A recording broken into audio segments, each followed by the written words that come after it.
आप पर वापस आते हैं। आपने बड़ा अच्छा सवाल पूछा। एक सवाल ऑनलाइन ये है कि दज्जाल, एक हदीस में आता है कि जो है सहाबा इकराम सफ़र पर निकलते हैं और वो उस वक्त दज्जाल को देखते हैं किसी मंदिर में। ये जो है हदीस में वाकई आता है, एक आइलैंड पर देखते हैं। लेकिन हाँ, तमिलनाडु की। लेकिन आपके ख्वाबों से पता चलता है कि दज्जाल 1990 में पैदा हुआ है। इसकी वजाहत फरमा दें।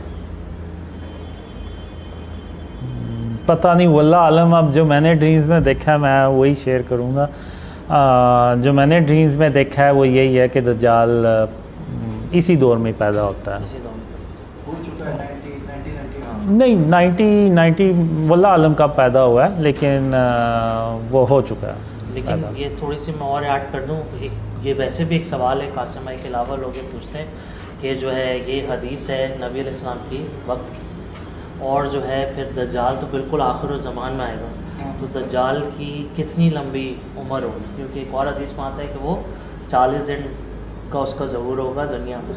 तो ये आपस में कैसे होता है? तो कुछ उलमा ने, जो मुहक्किकीन ने इस पर रिसर्च की, तो उनका कहना ये था कि जो है दज्जाल का जो वो है एक से दूसरे में जाता है, और फिर उसके अलावा नबी साहब ने 30 दज्जाल के बारे में बताया, और आखिरी वाला दज्जाल अकबर है।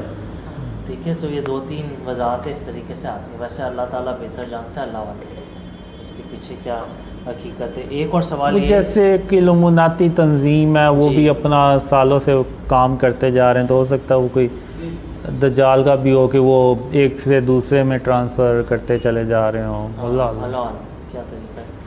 और जो वैसे आपने ये तो देखा है शैतान का जो ऐसे प्रसरार है सबसे ज़्यादा हाँ पसंदीदा है, तो क्या पता शैतान ही तरबियत देता हो? हाँ, देता है वो तो। मैं ड्रीम्स में भी देखा है कि वो जो पावर्स अपग्रेड करता है उसमें शैतान उसकी मदद करता है।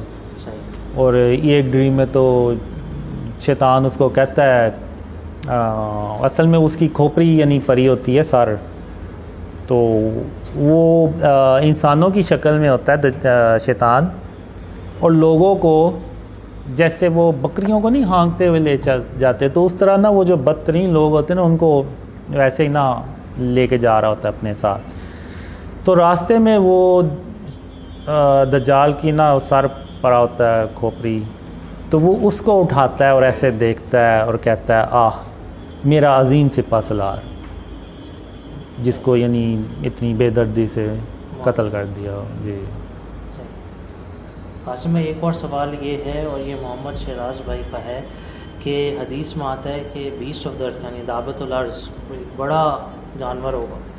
कासिम भाई क्या इस बात को बता सकते हैं उसका कद कितना उन्होंने देखा है ख्वाबों में? कद असल में मैंने इसके बारे में 2 ही ड्रीम देखे हैं, और छोटे ड्रीम देखे हैं। एक में ये होता है कि वो जैसे बेंच से नहीं बने होते, उस तरह से कोई जगह होती है, तो उस पे 2 लोग बैठे होते हैं और तीसरा वो होता है, और वो उनसे बात कर रहा होता है। अब मैं उसको दूर से देखता हूँ, वो क्या बात कर रहा होता है ये भी नहीं मुझे पता चलता कि क्या बात कर रहा है। तो एक दूसरे ड्रीम में मैं देखता हूँ कि वो चलता हुआ आ रहा है। अब वो होता है ऐसे जैसे उसका जो सर होता है वो बकरी की तरह का जैसे होता है, सींग से बने होते हैं, लेकिन चलता वो इंसानों की तरह है, और हाइट उसकी 6 फुट अराउंड होगी। 6 फुट के आसपास? हाँ, वल्लाह आलम, ये सिर्फ अंदाज़ा है, लंबी भी हो सकती है, छोटी भी।